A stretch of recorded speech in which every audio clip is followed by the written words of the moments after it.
Shalom, it's following Yahshua. Welcome again to the Rock. And what you just saw there, that was the sisters blanching. They are blanching, and we're freezing. We're filling up our freezer full of greens and some of the roosters that we have free ranging here. Hallelujah. Apparently one of them likes to rest on top of the coop because he can't get in and get to the to the hens.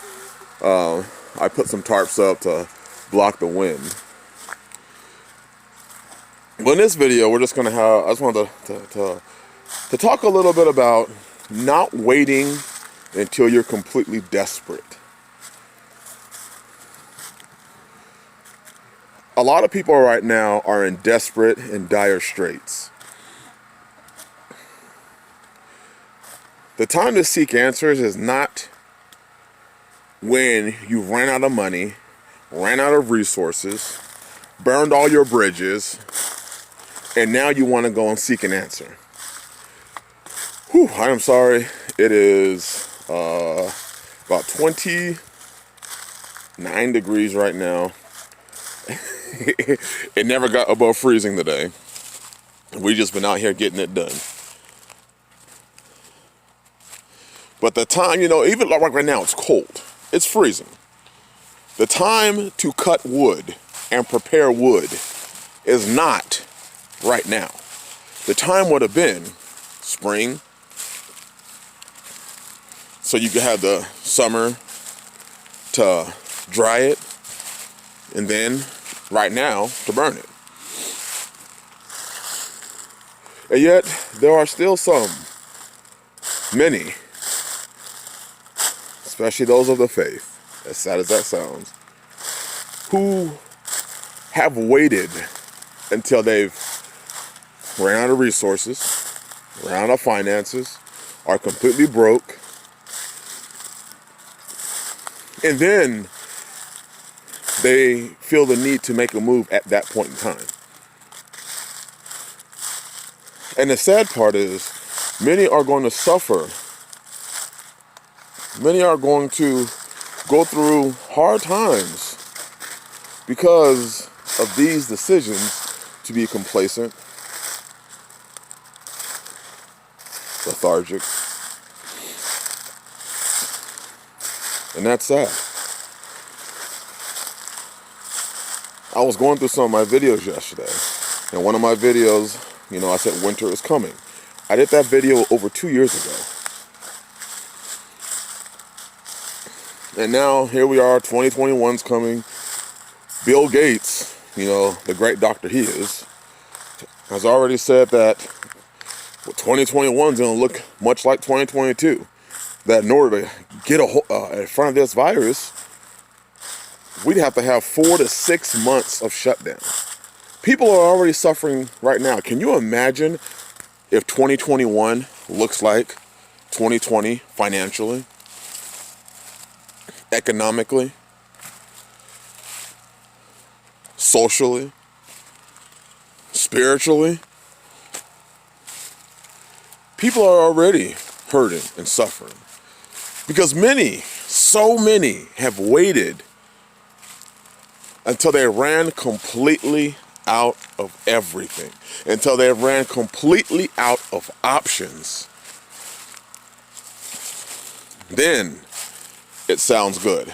It says in Proverbs chapter 6, "Go to the ant, thou sluggard, consider her ways and be wise." In the summer, the ant stores up. Without an overseer, without a ruler, without somebody dictating to it, it stores up for the winter. And we have the 7 years of famine fast approaching. There's going to be suffering. And so many thought that normal would just return so that they didn't have to make changes. They don't have to do anything but sit and wait, and things will return back to normal and they can get back to their normal life. And as we can see, those times aren't coming. Businesses, jobs, gone. And now it's looking more and more like these vaccines are going to be required for you to even participate in normal life. Hotels are talking about requiring the vaccine.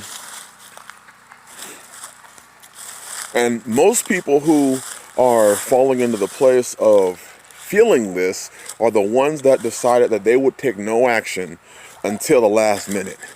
And the sad fact is, the last minute came so fast.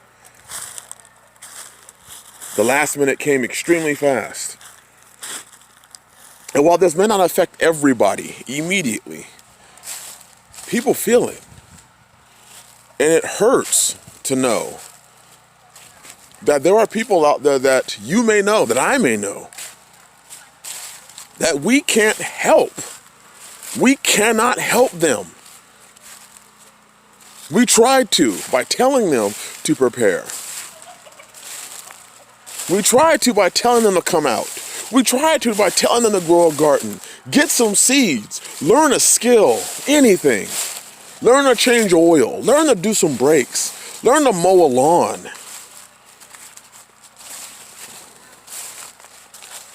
But the answer was no. The answer was, I don't have to, you're crazy, nothing's gonna happen.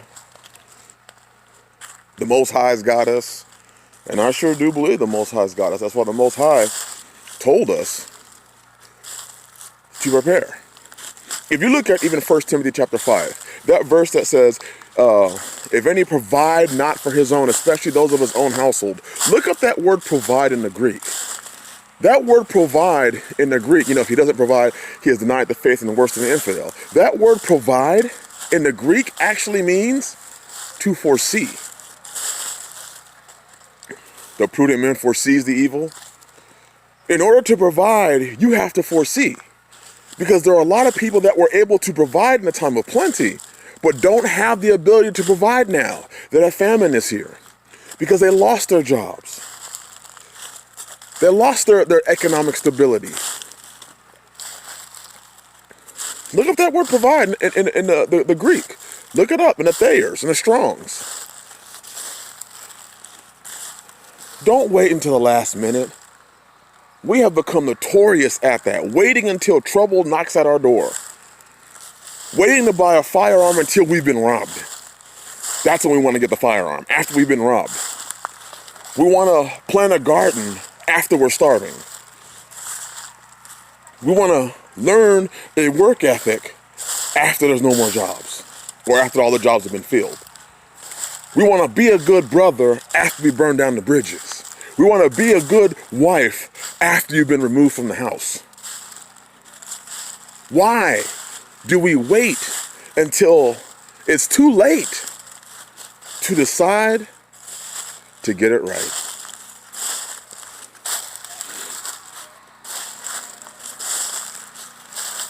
I hope those that have the ears to hear can hear what I'm saying. Because bad times are right here, right now. The news every day changes and it gets worse and worse. And I'm truly hoping, truly hoping that your house is prepared, that you have provided for your home, your homestead, your family, that you have a long-term plan, that you're not waiting until everything falls apart. I hope you're not waiting until you run out of money, until you run out of resources, until the ark doors have been shut. Then suddenly you see the urgency and want to move. But by then, it's just too late. It's just too late. That's my goat pen right there. I don't know if you can see it. I tarped up because I added an extension. But didn't have the time to put the metal roofing on it, so I just threw some tarp up there before a storm came. Anyways, bless y'all. I hope y'all have a blessed day. I hope you consider the words that I'm saying. And shalom.